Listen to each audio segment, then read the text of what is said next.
Għall-Logħob Olimpiku 2024 Malta jirrappreżentata minn 5 atleti li se jikkompetu f'4 disciplini differenti.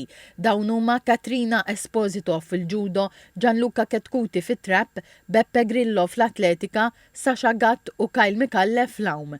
Il-kontingent Malti huwa magħmul ukoll minn uffiċjali tal-Kumitat Olimpiku Malti, Julian Paġbonello, Maria Vella Gallia u Kevin Azzopardi. TVM News tkellem mal-ġudoka Katrina Esposito li s-sibt se jkollha ġlieda kontra ċempjon dinjija ta' din is-sena f'din id-disciplina u li ġejja mill-Mongolja. Jien eċtata ħafna u għataw unir kbir li nista' nirrepreżenta l-Malta fil-logħob tal-Olimpjedi hawnhekk Pariġi. Psikoloġikament huwa l-aspett l-iktar importanti għalija bħalissa qed nipprova nkun konċentrata ħafna u fokata u ġest immur nilgħab il-logħba tiegħi. L-atleta Beppe Grillo li se jiġri l-100 metru wkoll huwa eċitat u għallilna li qed jgħix din l-esperjenza tal-parteċipazzjoni tiegħu fil-logħob Olimpiku b'mod mill-isbaħ. I'm excited to continue experiencing the village and seeing the place. Also continuing in my training. Today I'll have my first training session at the stadium. And when it comes to the competition, I'm hoping to be able to perform at my best and hopefully make it to a semi-final also. Intan dal-għodu Pariġi sebħet fix-xita bl-organizzaturi jagħmlu l-aħħar tejjiet għaċ-ċerimonja tal-ftuħ fuq Ixmara Sen. 3 biljun persuna mistennija jsegwu ċ-ċerimonja tal-ftuħ ta' dan il-logħob Olimpiku.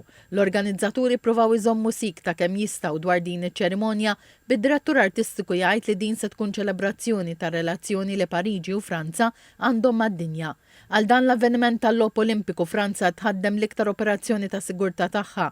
Dwar dan tkellimna wkoll mal-ambaxxatur Malti fi Franza, Pierre Clive Ajus.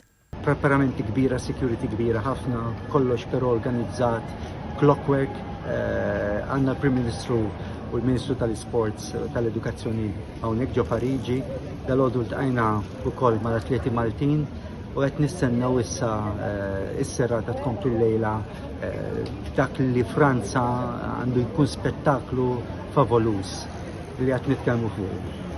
Għal din l-operazzjoni ta' sigurtà qed jieħdu sem 44 pajjiż u Malta wkoll batet numru ta' pulizija Maltin biex jgħinu. Ftit sigħat qabel iċ-ċerimonja tal-ftuħ tal-logħob Olimpiku f'Pariġi, diversi linji tal-ferrovija sfaw taħt atti vandali u ingħataw in-nar. Il-kumpanija li tmexxi l-linji tal-ferrovija qalet li dan kien attakk qawwi bilan li s-sistema tal-ferrovija tkun paralizzata.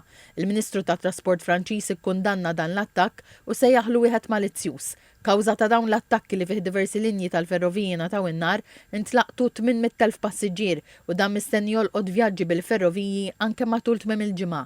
Wieħed minn kull 4 servizzi tal-Eurostar bejn Londra u Pariġi se jkun ikkanċellat sa nhar it-Tnejn.